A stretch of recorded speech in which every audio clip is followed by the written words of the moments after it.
I just saw the title for the video, Gabe quitting Braille. Now at first I thought this was clickbait, genuinely, but I went through the comments and I realized that this is a real thing that is happening, which is shocking because Gabe is nowadays, I would say, the cornerstone of Braille. Last time I talked to him, he managed pretty much everything. Like Braille runs through Gabe. Aaron is the founder and the big guy on campus, but Gabe is the person who handles the day-to-day, who makes all the videos, who comes up with the ideas.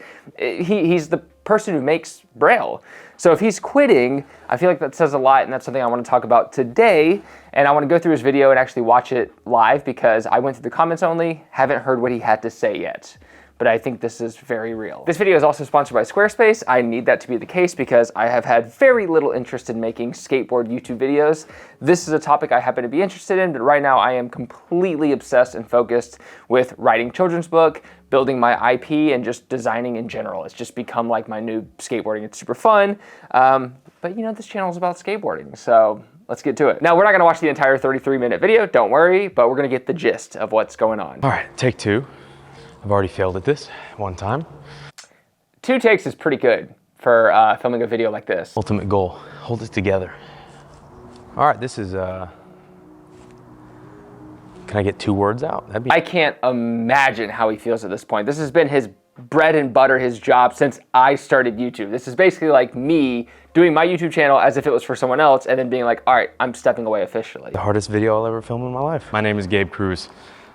I'm the acting YouTube manager for Braille skateboarding, which basically means that for the past 7 years, since mid-2017, I've been doing all the behind the scenes stuff for the main Braille YouTube channel, coming up with video ideas, filming them, getting them assigned to editors, making thumbnails, uploading the videos, SEO research, whatever you want to, anything you can possibly think of behind the scenes, I've probably had something to do with it for the last 7.5 years of my life. This is why I'm making this video and talking about it, because skateboarding right now, obviously, I think a lot of creators have talked about skateboarding as a whole having to deal with a potential decline, and even the biggest skateboard companies like Primitive, P-Rod was talking about in an interview, how skateboarding is just really struggling right now, and the skateboarders who ride for these epic companies, the AMs and the professionals, are making less money than the people who are working at the warehouses. I'm not saying if that's fair or unfair, I'm just saying that skateboarders aren't making minimum wage in California. And if they're not making it in California, they're not making it anywhere else. So it's a struggle for all skateboarders. The point is that the industry is skateboarding. I feel like that probably plays into why Gabe is quitting.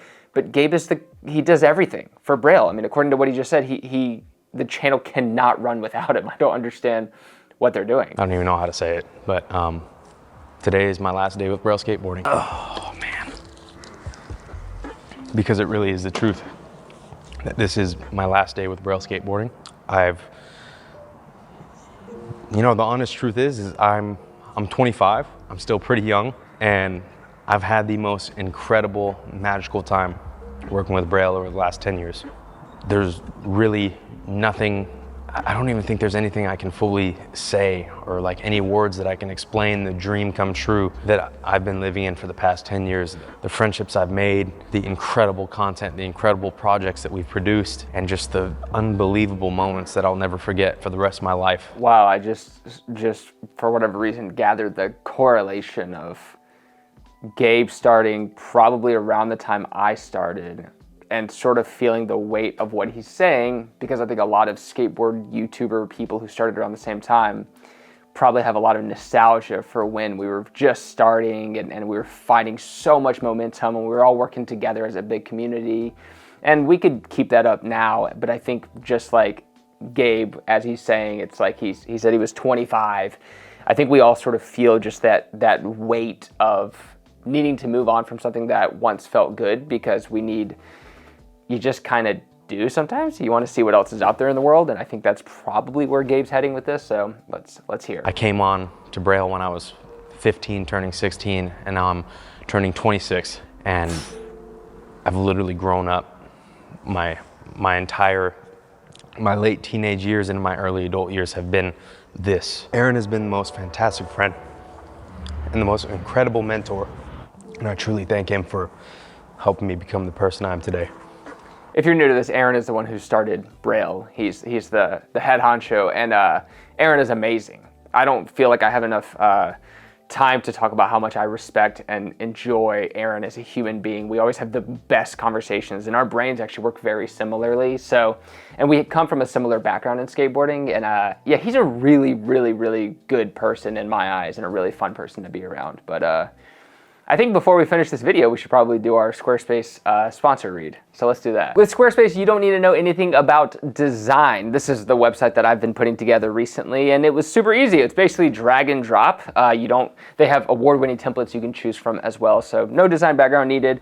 You can just make a pretty website. And if you're a creative entrepreneur, such as myself, which is a weird thing to say, a website is a great centerpiece to show your work. They have blogging tools as well if you're someone who likes to write, but they also have email campaigns, and it's the best way to engage with your audience, because if someone actually subscribes to you, they get your emails no matter what, unlike other social media. So if you have 1,000 people on your email campaign, 1,000 people will get your notification no matter what. That's pretty cool. They also have analytics, so if you're someone who does have a business, they give you all the back-end information you need to understand what's selling well and what you need to do better and where traffic is coming from. Analytics, they're beautiful. To me, my two favorite features so far, one is you can actually have a paid wall for classes. So if you're someone who's an expert in something, you can actually have all that instead of having a third-party website where you like link over here and do this and this and this. On Squarespace, you can actually build that whole course on your website, and it's like class 1, class 2, and people can sign up for it. The other thing is now anyone can build a clothing brand. So they work with third-party sites now as well, where you can do all this through Squarespace. You just design something and then you drag and drop it onto merchandise, and they even create templates of people wearing your merchandise, and then you just put that on the website. So it's all under one umbrella now, which is incredible. So every time there's a new feature that sort of involves creative entrepreneurship, Squarespace adds it to their website. So it's kind of the all-stop shop for someone who wants to build your own like solo entrepreneur creative career. So if you want to check it out, you can click the link in the description down below to get 10% off your first purchase or domain, or go to squarespace.com/JohnHill to get that same deal. So let's watch the rest of this Braille video, and thank you Squarespace for sponsoring this video. 25, turning 26, and I think I've just hit the point in my life where I'm just ready to move on and start fresh, and I'm beginning an entirely new career, and that's really it. There's no special anything, there's no big reveal or anything like that. It's just getting a little older. That's wild. So yeah, he's starting completely over with something else, it sounds like. I don't blame him. I really don't blame him at all. I think sometimes at like the quarter age crisis, as you can say, he's 25, right? 26. Yeah, it hits you hard one day when you go, I'm gonna die soon, or it feels like it. You have time, but you feel as if you don't have enough time in your life to live all the lives, right? You start actually feeling like your time is limited, I think. At least more than I did when I was a kid. So me at 33, I feel that pretty heavily sometimes. So to me, it's like, I don't want to like cling to something because I feel like I need to or have to, because I'm gonna die with regrets. I mean, when I'm at the end, I'm gonna be like, I never got to that thing I wanted to try. And that just seems like a horrible fate. So I get it, I totally get it. That's pretty much it. I mean, there's not really much more for me to say, except the really important point I wanna get across is that words cannot express the gratitude I have for Aaron and Devin behind the scenes, and Kylie, Chloe, all the people along the way who have literally seen me grow up. I just hope I've made you guys proud. Damn. I just realized Aaron Cairo has a whole talking bit. I feel like we need to watch that. I have no idea what you're thinking. Why are you going? I don't know. I'm gonna keep trying to pull it out of you and understand this move. But I do understand, and I do respect you.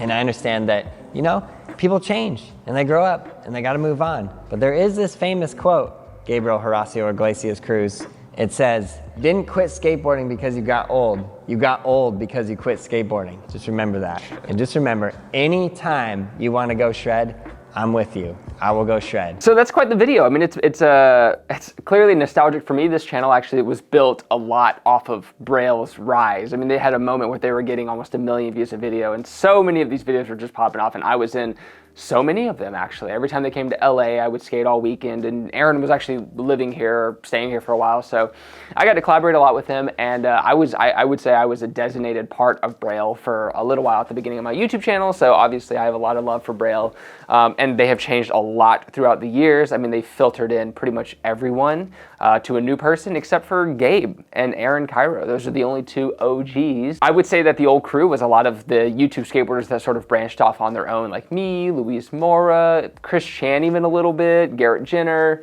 That was fun. It was a really fun time skating with everyone. And Braille, watching this happen, it reminds me a lot of the Barracks, which is also just such an iconic website and company. And nowadays, the Barracks just sold their warehouse. And if I'm going to be completely frank, and hopefully none of this is taken as any poop talking, shit talking, but I have a feeling that Aaron probably wants to let go of his warehouse sometime soon, because last time we talked, he was just like, yeah, just, it takes a lot of money, obviously, to have a warehouse like that kind of close to San Francisco. So I have a feeling that a lot of companies are going to see a lot of setbacks for a little while. You're going to see a lot more companies go under, unfortunately, because that's how skateboarding sort of works. It's really strange because, we're not charging enough for skateboards, but then all the people in skateboarding can't afford to skateboard. But with how it is now, all the companies can't really afford to stick around because their profits for selling boards is so small. So it feels like the only way to buffer that is content. YouTube will pay you if you make videos, and that's why a lot of us as individuals were able to sort of keep skating. But when you're like Braille and you try to turn it into a company, or even myself, I mean, I've tried this multiple times where I try to turn this whole thing into a company. It doesn't work. I mean, it doesn't work for me at least, and I haven't been able to afford paying people. I got a warehouse in Columbia, South Carolina for a while, and I just couldn't afford to go there back to New York City where I was living and pay 4 people full-time salaries. And I tried my best, and we made a lot of really good videos that I was proud of, but the profits were, I mean, not only did it not break even, but I probably spent 3 times more money than I made by the end of it. But you do all this stuff for the love, and that's what I knew I was going to do. And you hope at the end of the day that you at least break even. But with skating right now, people aren't even breaking even. They're losing money on a lot of the business ventures. And obviously, if you're going to pay $120,000 or whatever the Barracks said for rent, they're going to be losing over $100,000 a month. I mean, I very much doubt a company like the Barracks, no matter how many videos they upload, is really profiting that much money, especially when people aren't buying boards and products through third parties anymore, like the Barracks or like skate shops. They're buying them directly from a lot of the brands. So it's tough out there, especially for skate shops as well. And it's like, I think there's like 85 million skateboarders, and somehow it's just so hard to make a living skating. And content right now is sort of the way that it's going. So I don't know what the future looks like for Braille, which is the biggest skateboard YouTube channel, 6.8 million subscribers in the world. Crazy. This stuff always feels really big at the end of the day. Tomorrow, we can just go to the skate park and skate. Like, that's always going to be there, right there. And then we talk to people and we have fun and we hang out. It is hard though when it becomes this cool, big, giant thing, and that bubble, that balloon sort of bursts, and you're right back down to reality thinking, okay, well, what's the next thing that I have to do? And I think with someone like Gabe, it's going to be easier to manage than someone even like myself or Garrett Jenner, et cetera, because, we've dedicated our entire lives into skating since we were really young. Gabe did as well, but I think he was more about the community and the channel and the whole project as a whole, rather than just skating itself. So I think Gabe could probably step away from skating itself and be fine, but it is a hard thing to do. And a skate shop the other day made a shirt that said "Recovering Adult Skater," and I totally understand that. I mean, it's a tough thing, as you saw in my video about depression. If it came out yet, maybe it's gonna be the next video. Maybe I'll just upload this one tonight. I think one weight with all the YouTube skateboarders, in case you're someone out there who kind of kept up with the whole YouTube spheres, I think we all feel a weight where we really wish we could give people the same feeling that we were able to give before, at least in the same way, right? I think we built really big communities really fast, and it felt like something new and different and exciting. And to me, the most exciting part of that was how the audience was receiving that. With me as a skateboarder as a kid, I would have really loved to have that kind of community pop up and me even be involved as someone who is watching. So it feels hard for, I think, a lot of us, more than maybe because we think about a lot of the people who are watching. We think about you, and we just think, man, I wish we could create in the same way and deliver the same feeling. And I think we're all trying to do that, but I think we just know at this point that beating a dead horse essentially and doing the same thing over and over, that's not going to feel good for you at the end of the day, even if it feels like that's what's missing. We're always constantly trying to think of new things and new ways to get people happy and excited in skateboarding, or just in general, and that's what we're going to keep working on, and I'm sure Aaron's going to keep working on that, and that's what I'm going to keep working on. And once I think of a video idea or series that I feel like people are going to, give that feeling again, I will jump on it 100%, but for now, focus on other stuff, because that's just, I feel like that might be another calling of mine. So thank you for watching. I'll see you in the next video, whenever that is, hopefully soon. You're great, and yeah, I hope you're finding content on YouTube that you enjoy, because that's hard for me nowadays. I don't know, it's just not as fun. Anyways, let me know what you think, and I'll see you in the next video. Take care, progress daily, and keep killing it.